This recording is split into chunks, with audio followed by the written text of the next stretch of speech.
The presentation of the Blessed Virgin Mary. Of the presentation of the Most Holy Mary in the temple at the age of 3 years. Among the types which foreshadowed the Most Holy Mary in the written law, none was more expressive than the Ark of the Covenant, not only on account of the material of which it was constructed, and its contents, but also on account of the purposes for which it served and the effects which the Lord wrought through it and in connection with it in the ancient synagogue. It was all a prototype of this lady and of what she was to do in the new church of the gospel. The incorruptible cedar, of which it was made, not by chance, but by divine disposition, typified clearly our mystical Ark Mary, free from the corruption of actual sin and from the secret worminess of original guilt with its inseparable ferment of disorderly passions.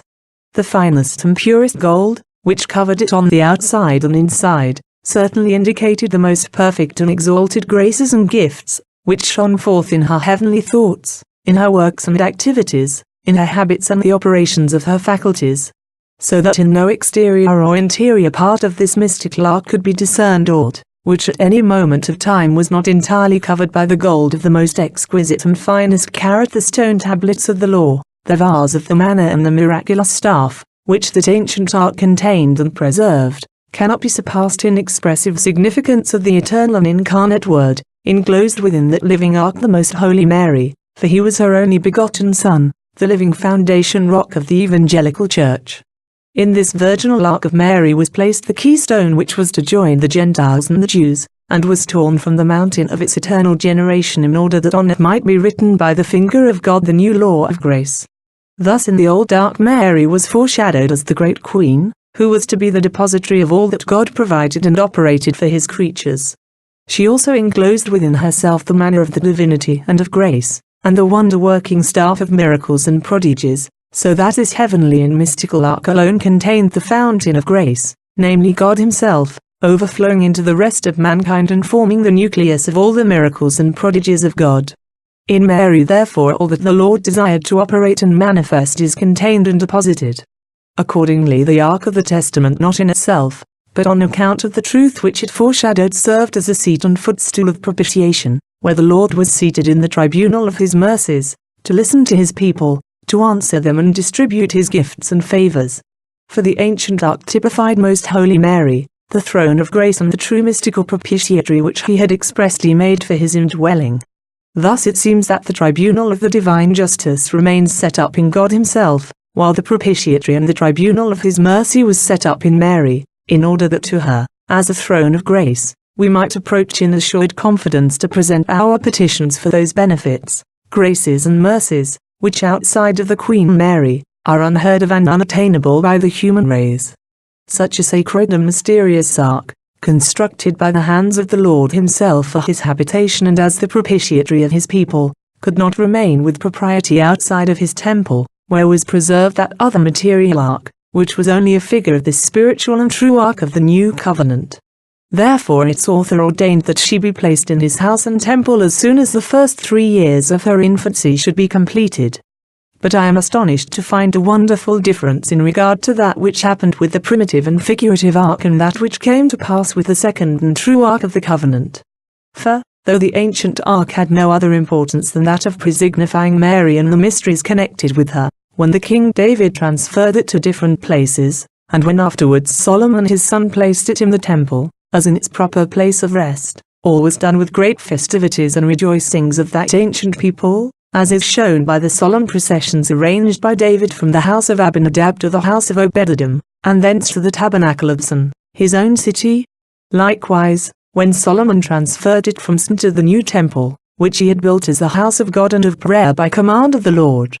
On all these occasions the ancient Ark of the Testament was borne along in public veneration and most solemn celebrations, amid the strains of music, dancing, sacrifices, the rejoicings of the kings and of the whole people of Israel, as is related in the sacred history of the 2nd and 3rd book of the Kings and the 1st and 2nd of Paralipomenon.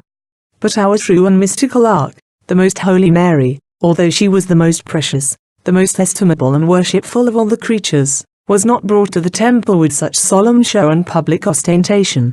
During the transferring of this mysterious ark, the sacrifice of animals, the royal pomp, and the royal majesty were wanting. She was carried from the house of her father Joachim in the arms of her humble mother Anne, who, though she was not very poor, wished to bear her beloved daughter on her arms in order to present her in the temple without ostentation of riches, alone and unnoticed by the people. The glory and majesty of this procession, according to the wishes of the Most High, was to be divine and invisible.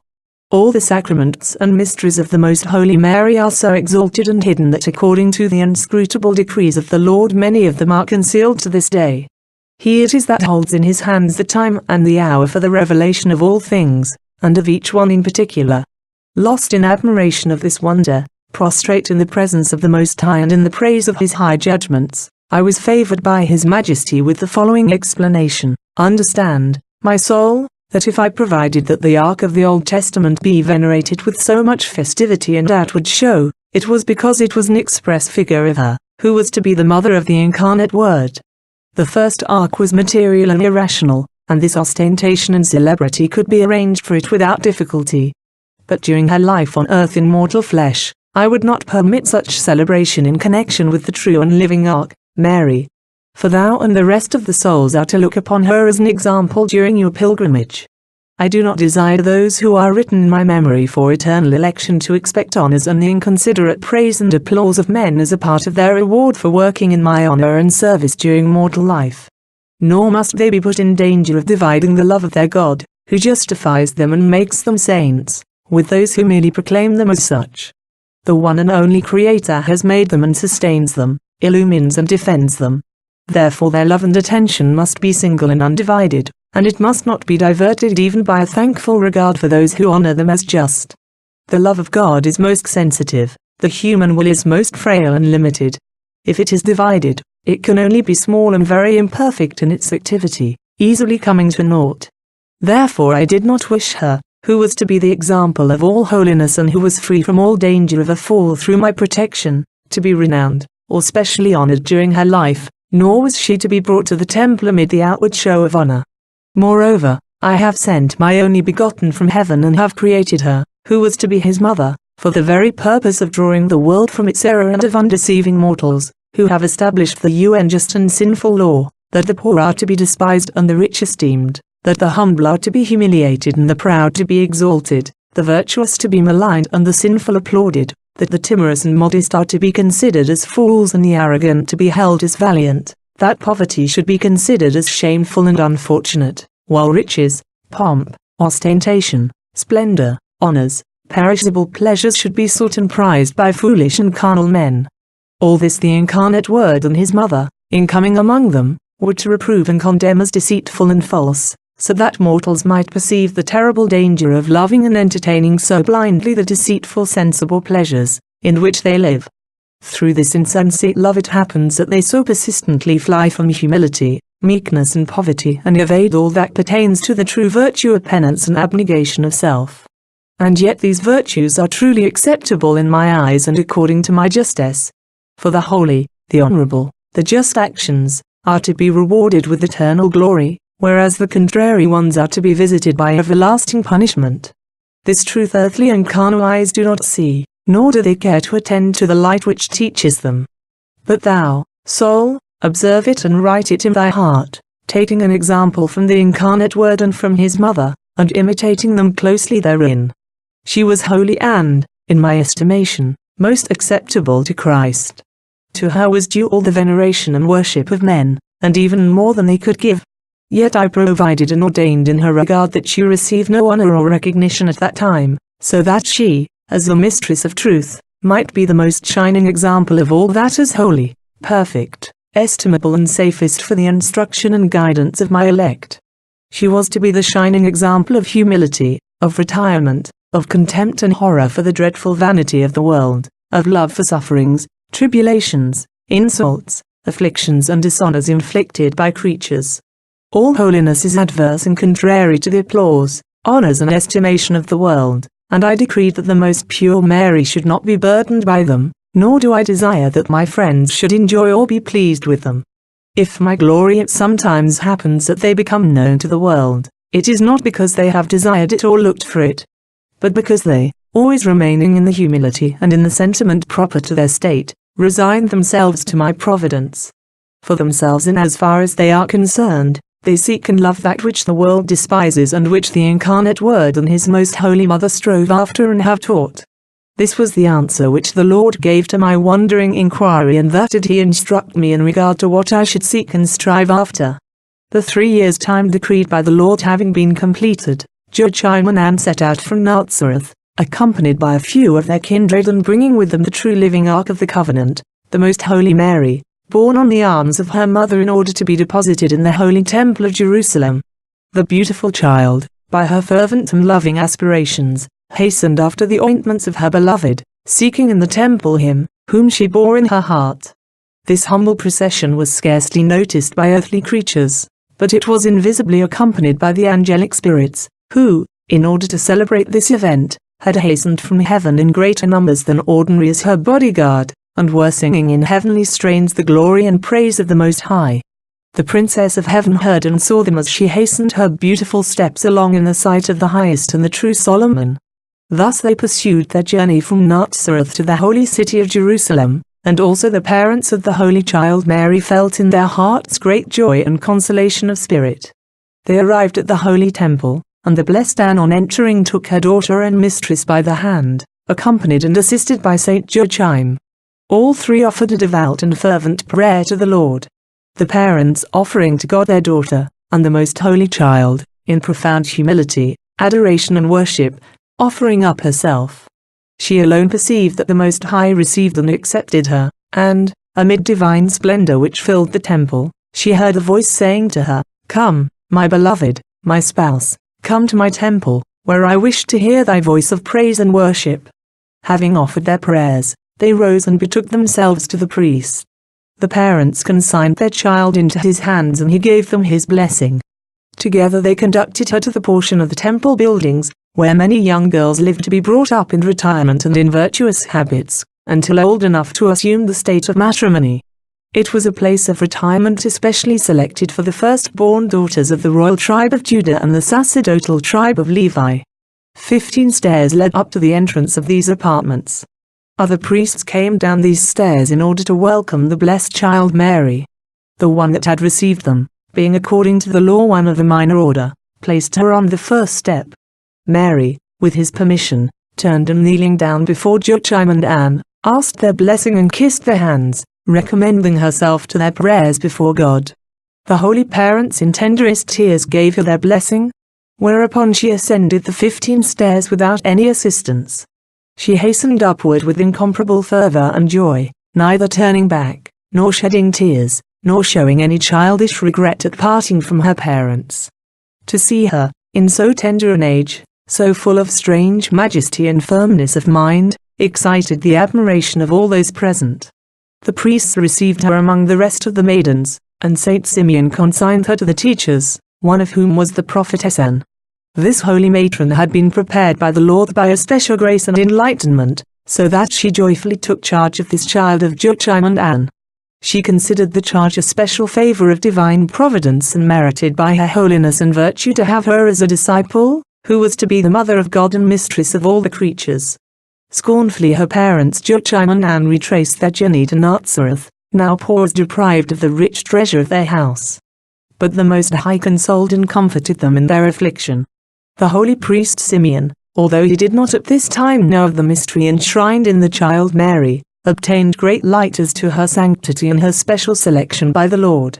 Also the other priests looked upon her with great reverence and esteem. In ascending the 15 stairs the child brought to fulfillment that which Jacob saw happening in sleep. For here too were angels ascending and descending, the ones accompanying, the others meeting their queen as she hastened up. Whereas at the top God was waiting in order to welcome her as his daughter and spouse.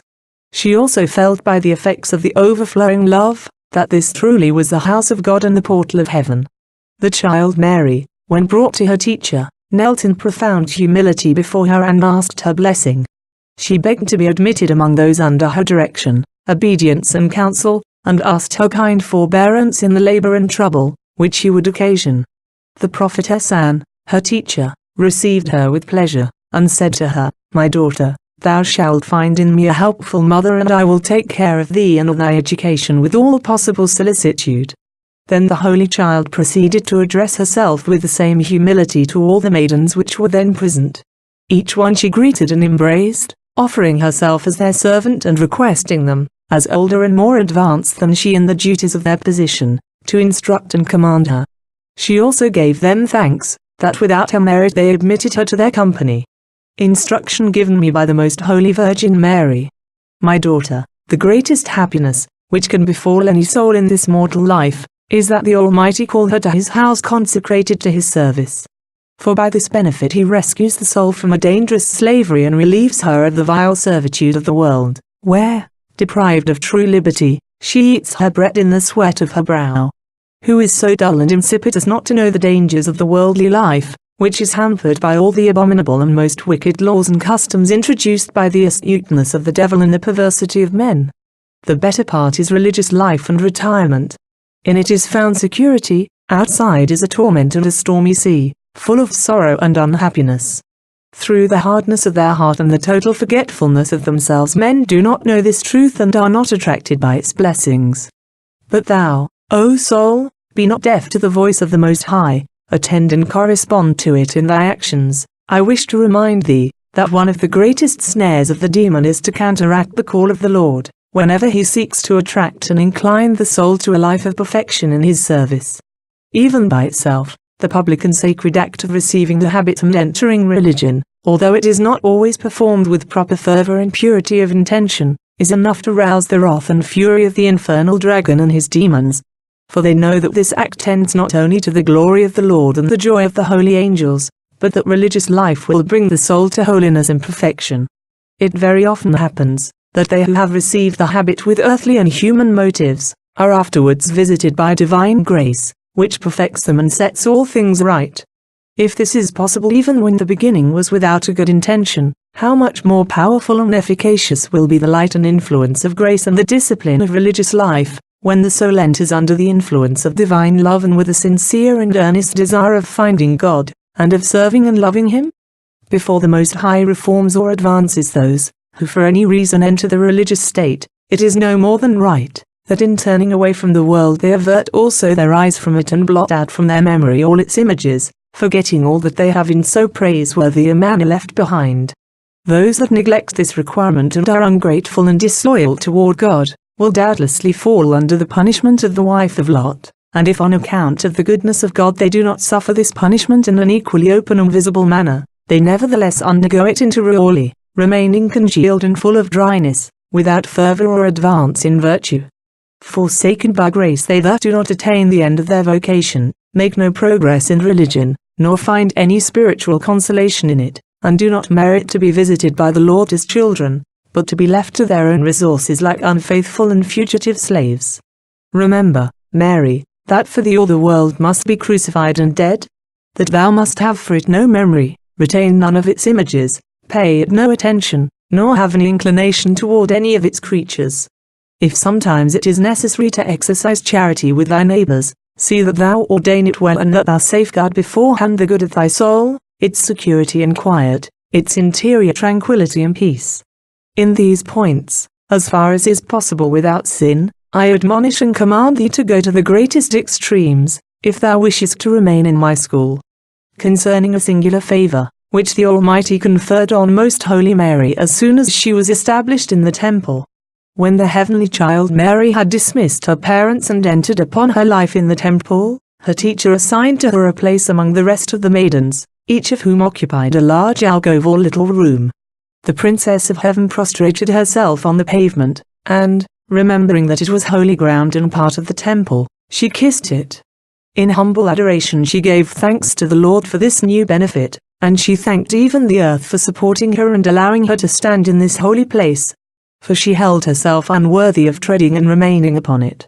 Then she turned toward her holy angels and said to them, Celestial princes, messengers of the Almighty, most faithful friends and companions, I beseech you with all the powers of my soul to remain with me in this holy temple of my Lord and as my vigilant sentinels, reminding me of all that I should do, instructing me and directing me as the teachers and guides of my actions, so that I may fulfill in all things the perfect will of the Most High, give pleasure to the holy priests and obey my teacher and my companions. and addressing in particular those whom I mentioned above as the 12 angels of the Apocalypse, she said, "And I beseech you, my ambassadors, if the Almighty permit you, go and console my holy parents in their affliction and solitude." While the 12 angels executed her command, Mary remained with the others in heavenly conversation. She began to feel a supernal influence of great power and sweetness, spiritualizing her and elevating her in burning ecstasy, and immediately the Most High commanded the seraphim to assist in illumining and preparing her most holy soul. Instantly she was filled with a divine light and force, which perfected and proportioned her faculties in accordance with the mysteries now to be manifested to her. Thus prepared and accompanied by her holy angels and many others, in the midst of a refulgent host, the celestial child was raised body and soul to the empyrean heaven, where she was received by the Holy Trinity with befitting benevolence and pleasure. She prostrated herself in the presence of the Most Mighty and High Lord, as she was wont to do in all her visions, and adored him in profound reverence and humility. Then she was further transformed by new workings of divine light, so that she saw, intuitively and face to face, the divinity itself. This was the second time that it manifested itself to her in this intuitive manner during the first 3 years of her life. By no human tongue or any sensible faculty could the effects of this vision and participation of the divine essence ever be described. The person of the Father spoke to the future mother of his Son, and said, "My dove, my beloved one, I desire thee to see the treasures of my immutable being and of my infinite perfections, and also to perceive the hidden gifts destined for the souls, whom I have chosen as heirs of my glory and who are rescued by the life-blood of the Lamb. Behold, my daughter, how liberal I am toward my creatures, that know and love me. How true in my words, how faithful in my promises, how powerful and admirable in my works. Take notice, my spouse, how ineffably true it is, that he who follows me does not walk in darkness. I desire that thou, as my chosen one, be an eyewitness of the treasures which I hold in reserve for raising up the humble, enriching the poor, exalting the downtrodden, and for rewarding all that the mortals shall do and suffer for my name." Other great mysteries were shown to the Holy Child in this vision of the divinity, for, as the object presented to the soul in such repeated intuitive visions is infinite, that which remains to be seen will always remain infinite and will excite greater and greater wonder and love in the one thus favored. The Most Holy Mary answered the Lord and said, "Most High, Supreme and Eternal God, incomprehensible thou art in thy magnificence, overflowing in thy riches, unspeakable in thy mysteries, most faithful in thy promises, true in thy words, most perfect in thy works, for thou art the Lord, infinite and eternal in thy essence and perfections. But, Most High Lord, what shall my littleness begin to do at the sight of thy magnificence? I acknowledge myself unworthy to look upon thy greatness, yet I am in great need of being regarded by it. In thy presence, Lord, all creation is as nothing. What shall I thy servant do, who am but dust? Fulfill in me all thy desire and thy pleasure. And if trouble and persecutions suffered by mortals in patience, if humility and meekness are so precious in thy eyes, do not consent, O my beloved, that I be deprived of such a rich treasure and pledge of thy love. But as for the rewards of these tribulations, give them to thy servants and friends, who deserve them better than I, for I have not yet labored in thy service and pleasure." The Most High was much pleased with the petition of the Heavenly Child, and he gave her to understand that he would admit her to suffering and labor for his love in the course of her life, without at the time revealing to her the order and the manner in which he was to dispense them. The Princess of Heaven gave thanks for this blessing and favor of being chosen to labor and suffer for the glory of God's name.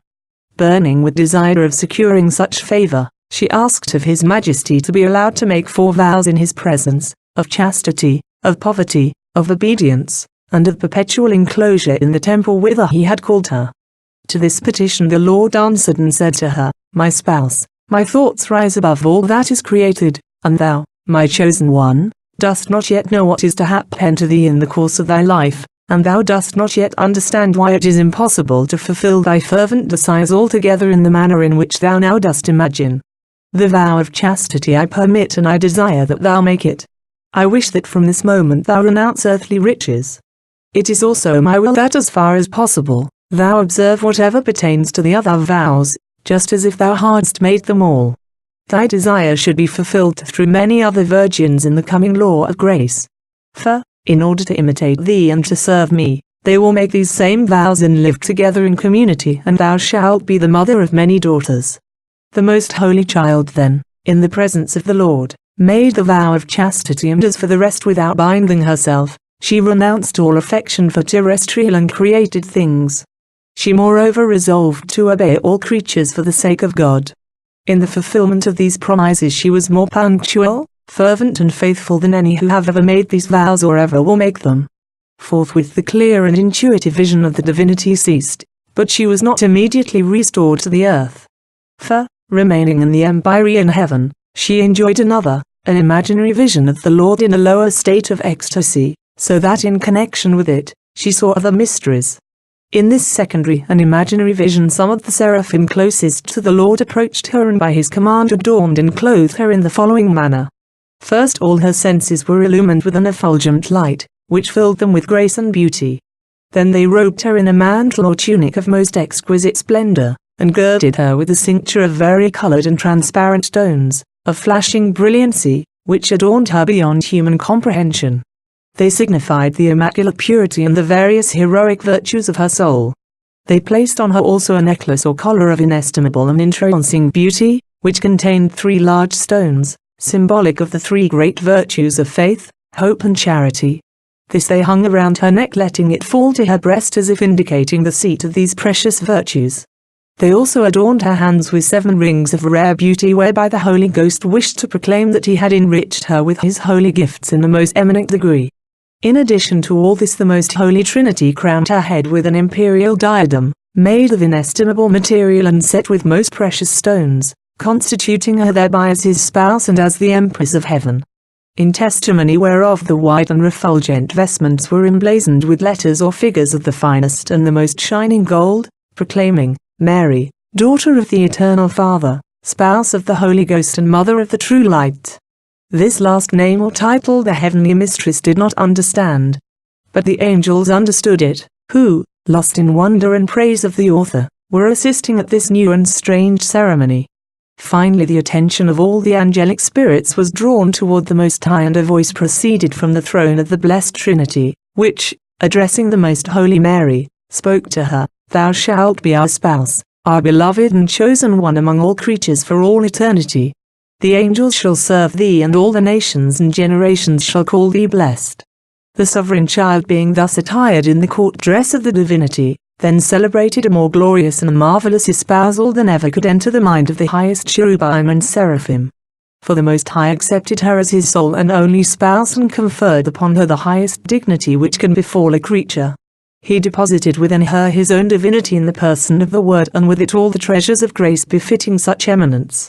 Meanwhile the most humble among the humble was lost in the abyss of love and wonder which these benefits and favors caused in her, and in the presence of the Lord she spoke, Most High King and incomprehensible God, who art thou and who am I, that thy condescension should look upon me who am dust, unworthy of such mercy? In thee, my Lord, as in a clear mirror seeing thy immutable being, I behold and understand without error my lowliness and vileness. I admire thy immensity and deprecate my nothingness. At the sight of thee I am annihilated and lost in astonishment, that the infinite majesty should stoop to so lowly a worm, who can merit only oblivion and contempt of all the creatures. O Lord, my only good, how art thou magnified and exalted in this deed! What marvel dost thou cause through me and thy angelic spirits, who understand thy infinite bounty, magnificence and mercy, in raising up from the dust her who in it is poor, and placing her among the princes. I accept thee, O my King and my Lord, as my spouse, and I offer myself as thy slave. Let not my understanding attend to any other object, nor my memory hold any other image, nor my will seek other object or pleasure than thee, my highest good, my true and only love. Let not my eyes look upon human creature, nor my faculties and senses attend upon anything beside thee, and whatever thy majesty shall direct, thou alone for thy spouse, my beloved, and she for the only, who art the immutable and eternal good. The Most High received with ineffable pleasure this consent of the sovereign princess to enter into the new espousal with her most holy soul. As upon his true spouse and as mistress of all creation, he now lavished upon her all the treasures of his grace and power, instructing her to ask for whatever she desired and assuring her that nothing would ever be denied her. The most humble dove at once proceeded to beseech the Lord with the most burning charity, to send his only begotten to the world as a remedy for mortals, that all men be called to the true knowledge of his divinity, that our natural parents, Joachim and Anne, receive an increase of the loving gifts of his right hand, that the poor and afflicted be consoled and comforted in their troubles, and that in herself be fulfilled the pleasure of the divine will. These were some of the more express petitions addressed by the new spouse on this occasion to the Blessed Trinity. And all the angelic hosts sang new songs of admiration in praise of the Most High, while those appointed by His Majesty, midst heavenly music, bore back the Holy Child from the empyrean heaven to the place in the temple, from which they had brought her, in order to commence at once to put in practice what she had promised in the presence of the Lord. She betook herself to her instructress and offered her all that her mother, Saint Anne, had left for her comfort and sustenance, with the exception of a few books and clothes. She requested her to give it to the poor or use it for any other purpose according to her pleasure, and that she command and direct her what she was to do. The discreet matron, who was, as I have already said, the prophetess Anne, by divine impulse accepted and approved of the offering of the beautiful child and dismissed her entirely poor and stripped of everything except the garments which she wore. She resolved to take care of her in a special manner as one destitute and poor. For the other maidens each possessed their spending money and a certain sum assigned and destined for their wearing apparel and for other necessities according to their inclinations. The holy matron, having first consulted the high priest, also gave to the sweetest child a rule of life. By thus despoiling and resigning herself, the queen and mistress of creation obtained a complete freedom and detachment from all creatures and from her own self, neither possessing nor desiring anything except only the most ardent love of God and her own abasement and humiliation. I confess my great ignorance, my vileness and insignificance, which make me entirely unworthy to explain such supernal and hidden mysteries. For where the expert tongues of the wise, and the science and the love of the highest cherubim and seraphim are compelled to be mute, what can a useless and abject woman say? I know how much such an attempt would offend against the greatness of these mysteries, if obedience furnished no excuse. But even in obeying I tremble, and I fear that what I omit and am ignorant of, is the greater, and what I know and say is the more insignificant part of all the mysteries and the doings of this city of God, the Most Holy Mary. Instruction of Most Holy Virgin Mary. My daughter, among the great and ineffable favors of the Omnipotent in the course of my life, was the one which thou hast just learned and described.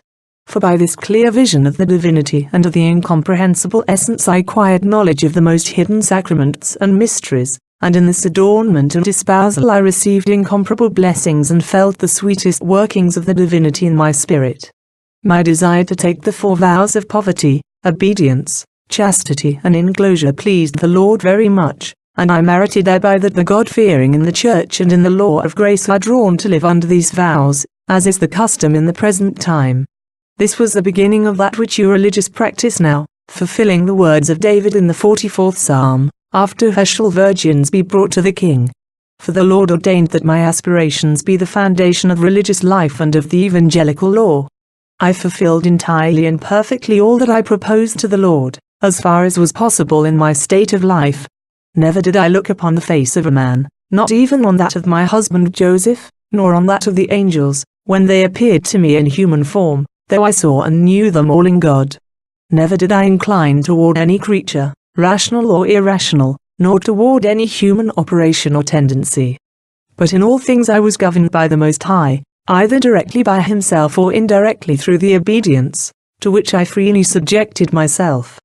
Do not forget, my dearest, that the religious state is consecrated and ordained by the Most High for maintaining the doctrine of Christian perfection and the close imitation of the life of my Son, and that therefore the souls, who in religious life are sunk in sleepy forgetfulness of their high blessing and lead a life more listless and lax than many worldly men, are objects of great wrath of the Lord, and a severer judgment and chastisement await them than others.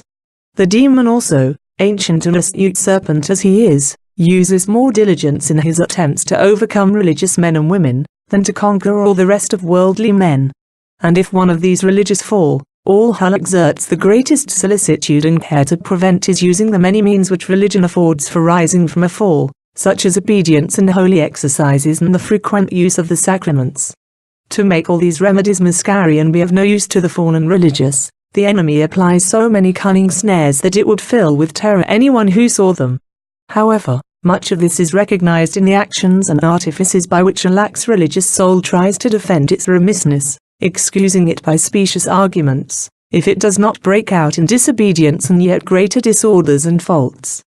Be careful therefore, my daughter, and fear so dreadful a danger. By divine assistance of grace raise thyself above thyself, never permitting thy will to consent to any disorderly affection or movement.